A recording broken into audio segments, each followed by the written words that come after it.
Streets 105.1. You know what's going on. It's Dsmoovee. Look, it's been a long time. I know you missed me, but no. Make sure you are tapping in to the YouTube page, On the Streets 314. I need all those subscribers. I need people. I need y'all to turn up. All right, we got 250 now. We going up. The numbers going up, but I need more because the stories that we tell and the stories that I have, the stories that I get to talk about, and people, I get the voices I get to, I want to make sure those are amplified. So I'm here with another creator, co-author, lead storyteller, Miss Lindy Drew of Humans of STL. How are you doing today, Miss Lindy? I'm good. It's a little toasty out there, but I'm good. It's cool in here. It's cool in here, and that's all that matters. I wanted you to make sure you were cool, had a great time, great vibes, and getting to look at this book and getting to finally meet you. I can tell why people are drawn to you. You have a magnetic personality, and you have the sweetest smile. And I'm sure, like anybody who you interview, I'm sure they love you. It's funny because when I interview sometimes, I have my interviewer hat on, and at the end, I'm like, can I get your email? Can I get your phone number? Some dudes are definitely like, can I get your phone number? I'm like, oh, it doesn't really work like that. Yeah, you got to let them know. Yeah, but it's sweet. It's endearing. So absolutely, conversations get deep, and that's what it's about. I love it. So, Miss Lindy, let's start like this. Tell us your title and how you got started in the book and being a co-founder and co-author. Yeah, so I came to St. Louis almost a decade ago for school to study social work and public health. And a friend of mine who was a year after me in school, she wanted to start a Humans of site, and she'd been following the Humans of New York, and I never heard of it. So I wanted to photograph because I'm a trained photographer. That's really where my heart's at. And I needed like an escape from just being in the classroom. Mm-hmm. So we started to hit the streets, and it was really fascinating just talking to people and going to places where people are like, you shouldn't go there. Like, I'll never forget the first week I ended up going dancing at Club Viva because I dance salsa. Okay. I do a little salsa myself. All right, now. Good music, right? Yeah, great. Great scene. And we finished up at like 1 a.m. And one of my guy friends was like, I don't want to go home yet. Where should we go? He's like, let's go to the east side. I just got here. I didn't really know what the east side was. Yeah. And a friend of mine who was also there, he's like, listen, if you're going to be a social worker in St. Louis, you should probably go to the east side. Check it out. So we did, At 1 o'clock, huh? By then it was like 2. Yeah. And it was just, it was a great experience. Yeah. Every time we can interact with people, see what they're doing, how they work, how they move, how their relationships are. It was just fascinating. So a friend of mine wanted to start Humans of St. Louis. It was super awkward the first couple of days we went out. We didn't really know how to stop people. We didn't really know how to ask our ask. It was awkward on both ends. Yeah. But then it got more comfortable. So we let them know, here's our website, here's our card, it's legit. And we started to ask deep questions and deeper questions. And we noticed that people met us with that honesty and the vulnerability. So we kept digging a little bit more. And by the time Mike Brown was killed, we had been online for like 5 months, and we had like 14,000 followers. Seriously? Yeah, and then we were telling more serious stories from the street, right? About current events, about race, about racism. And the comments changed a lot. Yeah. People got loud, and they got opinionated, and it was good because things need to be discussed. Absolutely. So I was getting this education in school. I was getting a massive education on the streets. And we just kept it going. So now we're in like year 9, and we made our first publication. I did not know you guys were up that long. Yeah. So 9 years, and what made you guys actually want to like build out a physical copy of it? We had seen other Humans of sites that had done it. I'd been following Humans of New York, Humans of Amsterdam, National Geographic did their book, which is pretty cool. Okay. Humans of Minneapolis, which is like Midwest, right? Mm-hmm. And all these stories, they get buried on the feed. So you spend so much time talking to someone and like editing and then sharing with them, getting permission to like share their story with this like pretty small community. Yeah. And they're powerful, and they're still hot topics because we cover everything without even choosing the topic sometimes. You just ask a normal question. People choose what they want to talk about. They really do. You don't know what you're going to chat about that day. Like, I love that, right? Organic. Very organic. Yeah. And so we thought, what if we pull kind of the best of the best and also show our audience how we think all the stories are really synergistic, and it's like a puzzle. So we had like 4,000 to choose from, and we narrowed it down to 400, and we built the book of almost 500 pages, a little over 500, which got pretty big. It's heavy, but it's heavy in like many ways. Like storytelling's heavy. The actual physical copy of the book is heavy. And a friend of mine, he sent me a picture of the books at Barnes & Noble that are like, you know, St. Louis typical books, architecture, history, like top 100. He's like, is something missing here? Where is your book, right? And I love that because it's like, who's telling stories in St. Louis and who's documenting us and what happens when, you know, time passes, buildings come down, people pass away. But the power of like a hello on the street with your camera and tell me a little bit about yourself, it can be so powerful.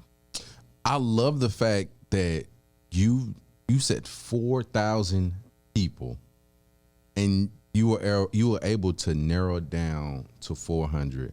So is it like every page is a different story? Every page is pretty much a different story. Maybe we have 10 that are like full spreads. Yeah.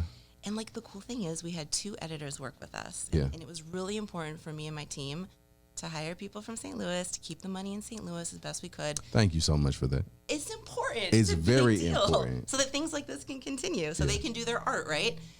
And when they weighed in on what stories we were going to pull and how they start to complement each other, we even thought about like who gets the privilege of having a full page spread. You can't have 10 white women on each full page spread. It's true. And so I was like, thank you for breaking. Exactly. Yeah. So you look at that, and it's like, who's going to get this real estate in this book? Because when you put someone's story in print, there's a permanency to it. I mean, online it's the same too, but we have so much playtime online. It is. It's just like one story after another, day after day. The audience is like, we love it. This is great. Yeah. Who are you talking to? The book's different. It's an experience where you open it and you're feeling a little bit of everything. And hopefully, you know, everyone is to some extent represented in their identities throughout the book. Yes. I love the fact that once again, I love the fact, me personally, of being able to open up a book and then being able to learn about something new, right? But this is about learning about people. And I think that's the best thing for me. What this is a personal question. What did you learn about St. Louis and about people and about humans in St. Louis when you actually went out on this journey to start writing? I mean, so much, because I come from Detroit, Michigan. I moved to Arizona when I was like 10. I grew up in Phoenix, which is like as hot as it is outside today. You better than me. I can't do it. And then coming here, I didn't really know a lot about St. Louis. So when I did a Google search about St. Louis, the typical things pop up. You're like sports and maybe food, you know, but this was a foray into like street documentary photography and storytelling. I've learned so much here just from, you know, current events, history, friends, relationships. But the biggest thing is the stereotype of like, St. Louis is so divided and you shouldn't go there and you shouldn't talk to those people. And then you strap your camera on or you go have lunch somewhere new and talk to people. And the types of stories I'm telling in this book, these are my interactions in St. Louis.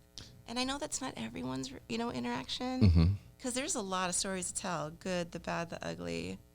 But for the most part, like I've been doing this for 10 years. There's really great people who live here. And so this idea of like St. Louis being a flyover town, such a segregated town, it's not true, but there's other truths to uncover that are like more nuanced. And I appreciate that. Because a one-on-one is different than group or herd mentality. Break it down, you meet someone, it's just so beautiful. And we were talking a little bit off air about how one-on-one interviews, like the person feels more comfortable. They talk a little bit about everything, and they can get very opinionated. When you're able to just kind of boil things down and just look at them as a person and interview them, what's that feeling that you get? Well, first of all, I can notice when people are really guarded. You ask this very open-ended question. You lay out the red carpet for them. They start to answer. it's like this game of tennis where they're talking and you're listening. Us from St. Louis, we feel like we got to be guarded all the time. Like that's yeah, and in a lot of places. Yeah. And as an interviewer, I notice it, and I'm like, but what's the story? Yeah. So there's someone's opinion that they could share about something, but that doesn't really tell me their story. No, not at all. If I'm trying to tell these stories to, over 100,000 people online, why would they care? It pops up in your feed. What's going to make them stop to listen? So whenever someone's sharing, first of all, I'm like, how do I open them up a little bit more? And how do I get to less of an opinion and to more of a personal story? So the second that they're kind of quiet in the interview, it gives me the go-ahead to ask more questions and to dig. And then they kind of recognize, hopefully, that I'm naturally curious. I really want to know. And then they meet me with, like, an honest answer. You want to know something? I kind of just bit off you because since I'm interviewing you, I just got to do the same thing. You're a journalist. Yeah. So, and I'm not gonna lie to you, Lindy. Sometimes I don't consider myself a journalist, but I understand that what I'm doing is journalism. Totally. Right. Yeah. And the fact that you have to be able to open up people and let them experience what it's like to be trusted by media. When people know that they're trusted by you, what's that feeling? Because this is very impactful. I think people trust you. People trust Humans of St. Louis. And when you get that trust, what did that make you feel like? Yeah, and that's different than media. Like, I've had media tell me, friends and colleagues say, it's different when you approach someone and you say, hey, I'm representing this art site. Want to chat? And people receive it differently. They're like, oh, I can take that mask off or take a deep breath and actually share with you what it's like to be trans, to have had an abortion, to have robbed a liquor store. Like, you get these stories. It's like, I'm meeting these people at this moment in time, and I'm genuinely curious to know, what are you about? Share something with me that you've learned or where you're headed or whatnot. There's a story in the book that, like, for me, it's really powerful because it was with a white guy at a bar, and I met him outside, and he's like, I'll do your interview. Do you want a drink? I was like, yeah, let's just talk. So we started chatting, and it was before the first Trump election. And he had told me, I'll do your interview, but just so you know, like, I'm single, and I am looking to date someone eventually, and I'm kind of lonely. I was like, well, I didn't ask, but good to know. And we started chatting, and he was talking about politics, and he said that he was a Republican, and I was like, would you ever date a Democrat? And straight up, he was like, I don't know how much foul language I could use in the show. No, you good. You can you do your thing. Yeah. So he's like, I wouldn't date her, but I'd fuck her. And I was like, okay, well, let's keep going with the interview. Yeah. And they started talking about religion, and he was like, I'm a Catholic, I'm a Christian, whatever. I was like, well, would you ever date a Jewish girl? I didn't tell him how I identified, but I was asking. And he's like, yeah, same thing. I wouldn't date her, but I'd fuck her. And I'm like, geez, how am I going to get a story out of this guy? Yeah. How am I going to put that out in front of my audience, right? But I learned from Brandon Stanton, who does Humans of New York, in interviews he's done. And he was like, if I sit down with someone and I take the time to get to know them, I will spend an hour with them or longer to get that story. And I kept thinking about that as I talked to this guy. And eventually he was talking about voting in a few days. And he was like, I will be voting for Trump. And I remember the first time I voted. He's like, I went into a synagogue. I took off my hat. I crossed myself. I walked into a synagogue. And he goes, and I canceled out my mom's vote because she was a Democrat. And I thought that there was something so powerful in that. Took his picture, and like behind him, there was a boat, and the sail was an American flag. So there was a lot of, imagery. Symbolism, Yeah. And when I ran it by my team, because I don't just work alone, they were like, Lindy, I wouldn't tell that first story of, I'd smash her, but whatever. I was like, well, why don't we put it up to him? He did the interview. So I wrote him like I write everybody who's going to be profiled. And I said, do you prefer story number 1 or story number 2? And he's like, share the second story of me voting. And I deeply apologize for what I said previously for that first story. It was really inappropriate, and I shouldn't have said that. So I look at the storytelling, and it's like, maybe in the moment people don't get it. Yeah, they don't. But it's like you have this power to shine a mirror back to someone And that was really cool that he's like, I apologize, just between you and I. Obviously, I'm sharing it now, but it's powerful. Like, people should know, how do you use art to sway people? I gotta dap you up for that, because that's dope, and it may not have swayed his personality or changed him in any way, but he was able to look at himself and look at who he was at that time.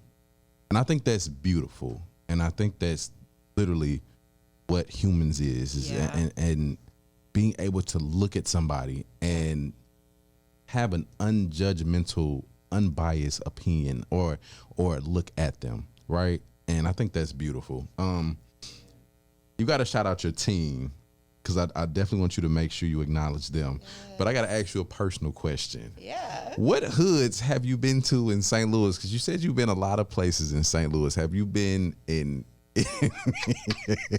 There's nowhere that I won't go. That's what I'm talking about, yeah. Lee.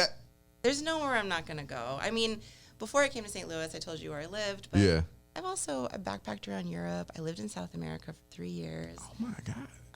My partner right now is from Australia, so I do go back and forth. That's where you... Yeah. That's where I was when you contacted me. Yeah. And, like, you travel with your camera. You work with people. You meet people. I'm a social worker trained and, like, at heart. And so there's no place I feel like that is off limits. I feel comfortable on my bike because I can scoot in and out of streets sometimes. Mm-hmm. But to be honest, sometimes I'm interviewing and someone will be like, these streets are about to get hot. Did you get everything you needed? Like, it's time for you to scoot. Mm-hmm. And it's nice. Like, they're kind of looking out. Yeah, we form that bond. Definitely going to look out for you. We definitely going to look out for it. I love that. But people look at me the same way. I show up in their neighborhood, north of Delmar or whatever, and they're like, what are you doing here? You belong in the Central West End. Mm-hmm. And I was like, I don't live there. I just dance there, But it's really interesting to me that I could meet somebody in one part of town and they have a preconceived notion of me, maybe vice versa. But then you meet in a place in St. Louis that's like neutral territory. Yeah. Tower Grove, Forest Park. Like, you're with your family. You're doing your thing. I didn't roll up to you when you're on your stoop. It's different. But the interviews are just as powerful, and there's still an invitation. And I hope that through the book and through me and my team doing this work, that it models that you can say hi to your neighbor, roll down your window, stop to hear someone's story, or go participate in a group that you're not used to working with, or study in a different side of town. It's important. We are very territorial in St. Louis, but I do hope that your cause is a successful one, because when you get to know somebody, like you said, and I think it's about actually learning and having the perceptive ability to learn about another person and another culture or another race or whatever it is, and understanding that, hey, that's not me, but I can appreciate them for what they do. And honestly, that was the real reason why I was just so enamored with the book.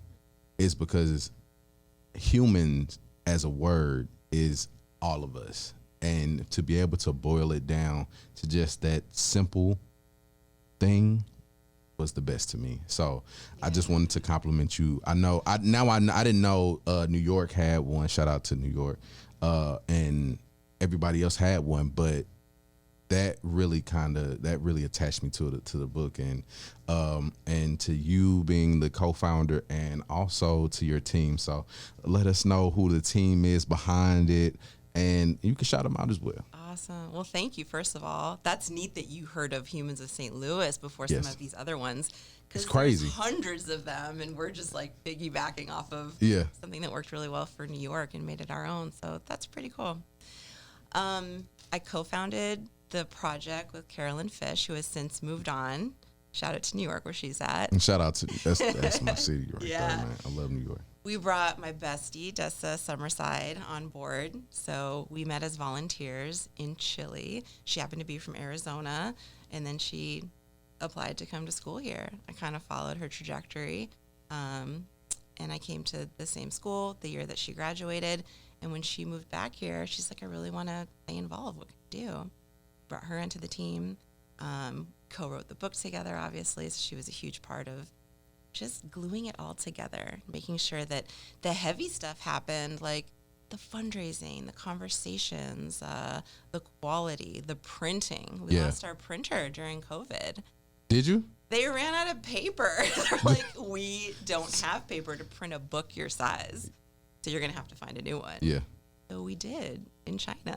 And so these are shipped overseas on pallets, and they come like... I was just going to tell you to get... I was just going to ask you about that, but I'm going to let you finish up with your team. So since then, Des has moved on. Nagin Mir is our new board president. Leticia Brock is part of our team. Amy Minton. And then we have a couple storytellers, Colleen Smith and Maliha Ahmad. We have Caitlin Custer, who helps us edit. And then, of course, like, our book team runs like 15 people deep. And without them, we could not have put this together. Like, I knew that it could not be a one-woman show. It needed to be, what's your talent?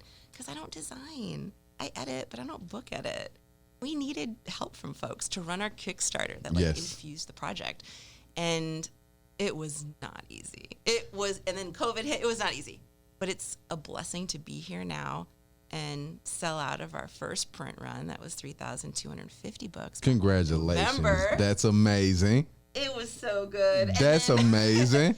And then we were able to do our second run, which arrived a few weeks ago, and it's 5,000 books. Oh, my goodness. So we're ready to just get them in people's hands. We sold 1,000 already. They're in bookstores all over. Yeah. But there's a chunk that are waiting, and we wanted it to be in people's hands because we made the PDF. Like, all you have to do is hit print again, right? And that's it. Yeah, and so let's get it up there. The fact that, and look, y'all, the fact that they go out and you actually put the books in people's hands, literally, you talk, look, y'all, we had to push this back because the team was actually out there like, no, we just got the pallet. We're finna push. We're finna get it out. We're finna make sure people have it in their hands. You do work after the work is done to let people know. So big shout out to you and the team. Big shout out to you for knowing that part of the story. Oh, of course. Of course. I told you I'm severely impressed. And I just want to let you know, like, you guys are amazing. Thank you. And I love the work that you're doing. So if you could let people know how to follow you, how to get in touch with you, how they can get a book, and also how they can maybe get a story or how they can find you. Yeah, so you can find us at humansofstl.org. We're on the socials, Facebook and Instagram, mostly at Humans of St. Louis or Humans of STL. You can catch a book either on our website, or we have it in about 25 stores. So those are listed, just like retail locations, on our website as well. Usually we just walk up to someone and it's very random to interview, but once in a while people are like, I have a story to tell and I trust you to tell it. So you can write us on our socials, message me, we'll get it directly, and then we'll look if we have the time, the space, the capacity, meet up with you and hear what you have to say. I love it. I love it. Last question. The cover. Talk to me about that. I got to know, like. So good. So Jerome on the cover, Jerome Harris, his nickname is Scrooge. Scrooge. He's a jazz musician. Okay. And I met him in the winter on the Del Mar Loop. And obviously his look is just so fashion and cool. And I approached him and asked him for a photo. And he told me a story about how he wanted to be a drummer one day. And his mom's like, none of that. It's way too loud. But then she like went away for a bit, vacation. And Dad's like, I'll buy you a drum set. So when she came back, he was playing. Ran into him later on, like months later. And ended up getting in touch with him after that and saying, you know, Jerome, we're working on this book. My designer originally would love to put you on the cover. We ended up losing that designer, getting two other designers who are close friends from the Sam Fox School of Arts, Audra and Becca, shout out to them. And as we were talking about, you know, who should be on the cover, what should be on the cover, the inside was done. They wanted to make sure that was complete first. Got you.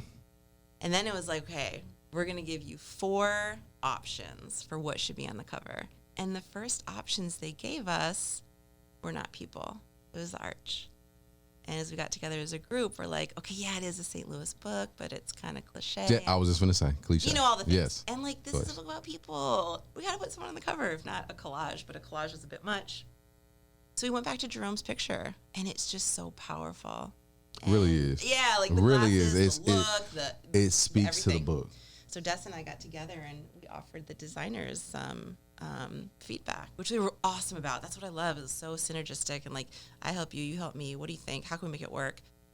A color photo didn't work very well, and we thought, well, we have this red that represents Brick City. We have this blue that's supposed to represent the confluence and all these rivers, right? There's no pictures in the book that are black and white. Open the book and close the book, and there's these like pages that are sandwiching the 4 color stories that are in like red and blue. Let's just go strong and make the cover photo on the front and back black and white, and that red pop will be the Humans of St. Louis. How do we kind of move it around? So we drew out what we were interested in roughly in Photoshop, and then they took it from there. And it's just so cool because we haven't shared what the other renditions look like, but every time you show someone the book, they're like, that's the perfect cover. And it feels really good to hear. So it's when amazing. I had called Jerome and I was like, Jerome, what are you up to? He's like, oh, Lindy, I'm still here. I still live in North City. He's like, you're welcome to put me on the cover. I'm so honored. Just so sweet. He actually like left a message for me about a month ago. He's like, how you doing, Lindy? Everything okay? Want to get together? So I need to reach out to him. But yeah, I just love that he ended up becoming the main image and this characteristic look, because when you put it in a bookstore and you compare it to other covers that are like very heavy architecturally, there's like a lot of cartoon books about St. Louis or drawings or, you know, whatever. We hope that it stands out. That's why we chose him. His eyes, his glasses, they pop out at me. And yeah. I think it's one of the best covers because it attracted me to the book. And it just personifies story. So yeah, and honestly, front, we're like, what do we do at the back? Okay. So we chose 3 other people who represent different identities. We got kids, and they're up in Old North. Got you. We've got Abby, who's a white woman, and she was like in Central West End. And her quote here says, "My story's not over yet," which is a tattoo on her arm. Got you. And then we met this gentleman with his daughter, and they're Korean. They were in like, I think, Clayton area. So his daughter here is, I don't know, like 4. And I called him years later when she was like 9 to ask, can we put you on the cover? Like, I love it. Send me a book. I'm not going to tell her. I'll just surprise her. So cool. I'm going to let you guys see that. Let me flip it up so they can see the back right there. And one more time, Miss Lindy, before we go, please let people know how they can follow you, how they can get in touch with you, and how we can support Humans of St. Louis. Sweet. So you can follow us on socials. We're on Facebook and on Instagram. You can also get a book or make any inquiries at humansofstl.org. The best way to support us right now is to buy this as a gift for your friend. Get it to give to someone who's on your leadership team where you work at. Get it for a young person who's taking up reading and is curious about our city, or someone who's coming to move here or has left here. Yeah. Any way that you can invest, because that helps our storytelling so that we can continue. And when me and my team move on, Humans of St. Louis doesn't all the pieces and disappear. We can bring someone else on, train them, and they can keep storytelling from our street. I love it, and I appreciate you, and I appreciate the whole team. You talked about your team. Let me shout out my team. Yes. Let me shout out to my producing assistant, Bree, in the back. Make sure you go follow her. She has a YouTube channel called Planet_Earth. She spells Earth, ERF. Go make sure you follow, man, T Strong, who's behind the production, who's getting everything together. Go make sure you follow Divine. Make sure you shout out to Key Productions. Go follow her. Got a whole dynamic team. Big shout outs to y'all. And before we go, make sure you are subscribed to the YouTube channel. It's On the Streets 314. That's all you got to do. Make sure you get that link. Make sure you post it. Make sure you share it with your friends. Do all that because we need all that love. All right. Peace.